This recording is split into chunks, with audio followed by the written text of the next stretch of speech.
As you know, after the 2000s, the financial industry has undergone a significant transformation. With these systems and applications, we have achieved significant savings in both time and effort. Many people who were unaware of the situation regarding this development unfortunately experienced its disadvantages. Therefore, I advise many of my clients to take the money out in cash when you allocate it for spending within your conscious plan and cover all your expenses, all your discretionary spending with this cash. Our brains are so advanced that when we make a purchase, unfortunately, when it comes to credit cards, some aspects regarding our payment ability and the size of the debt we incur do not concretely settle in our minds. It's not like losing the money in our pocket. Our brain cannot perceive something it doesn't feel. When it can't perceive it, it views the situation with an optimistic perspective. This ultimately returns to us as accumulated credit card debt.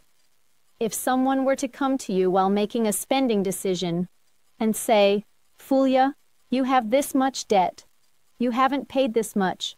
You made this purchase before, and now you have to sacrifice these things to pay for it," what would happen to our optimism?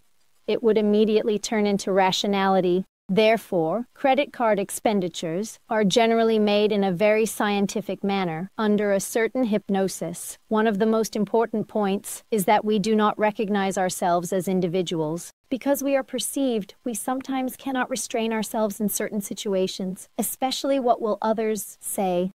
Sometimes we buy things we don't need, in order to avoid feeling inadequate within ourselves. Of course, the convenience of credit card payments also plays a role in this. Therefore, even though we as humans may think about how strong our willpower is, we must not forget one side can be weak. Therefore, we need to understand ourselves, know what we truly need, and refrain from acting without considering whether what we acquire will benefit us in the long run.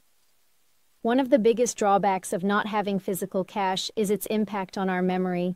We buy so many things with credit cards that after a while we forget what we have purchased. We forget about the installments left from previous months. We forget that we needed to make this payment.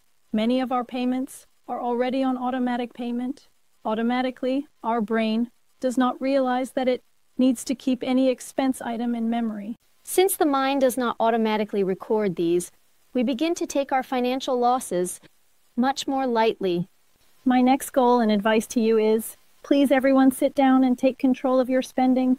If your credit card is encouraging you to spend, refrain from using your credit cards for a while and feel the cash in your hands. You will naturally develop certain behavior patterns based on cash purchases. Once these patterns have turned into habits, you can start using your credit cards